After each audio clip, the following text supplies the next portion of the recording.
హరి ఓం తత్సత్. ఓం శ్రీకృష్ణ పరబ్రహ్మ నమ. శ్రీ గీతాదేవతాయ నమ.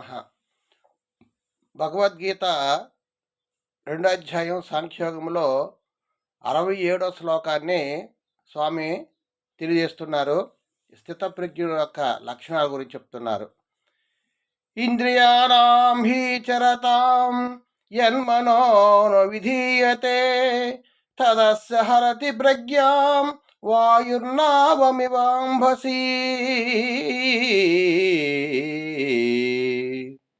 నీటిపై తేలుచున్న నావను గాలి నెట్టివేయునో గాలి ఎట్లు నెట్టివేయునో అట్లే ఇంద్రియార్థములయందు సంచరించు ఇంద్రియములలో మనస్సు ఏ ఒక్క ఇంద్రియముతో కూడినను ఆ ఒక్క ఇంద్రియమే మనోనిగ్రహము లేని మనుజుని బుద్ధిని అనగా విచక్షణా శక్తిని హరించివేయును.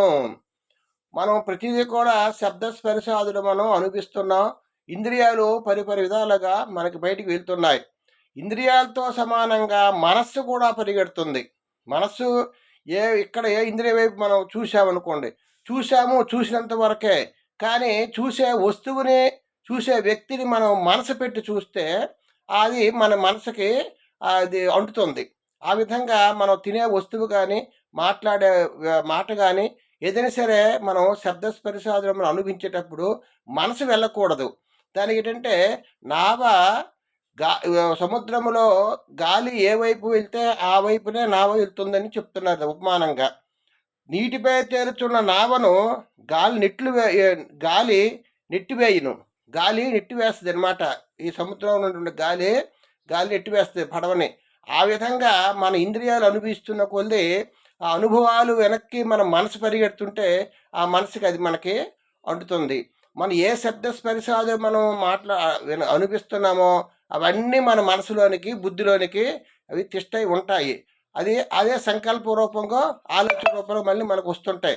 మళ్ళీ అనిపిస్తున్నాము, మళ్ళీ కర్మ చేస్తున్నాము, మళ్ళీ అవే ఆలోచనలు మళ్ళీ మనసులోనికి వస్తుంటాయి. ఆ విధంగా కాయేన మనసా బుద్ధ్య కేవలైరింద్రపి అంటే రసవిహీన వంటి ఆసక్తి లేకుండా మనం కర్మలు చేస్తూ ఉంటే వాటిపై ఆసక్తి అనేది ఉండదు.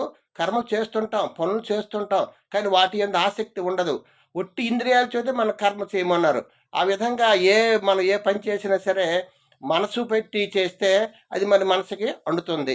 మనసు లేకుండా ఏదో చెయ్యాలని చేసామనుకోండి, అది మనకు మనసుకి అంటదు అని పరమాత్మ తెలియజేశారు.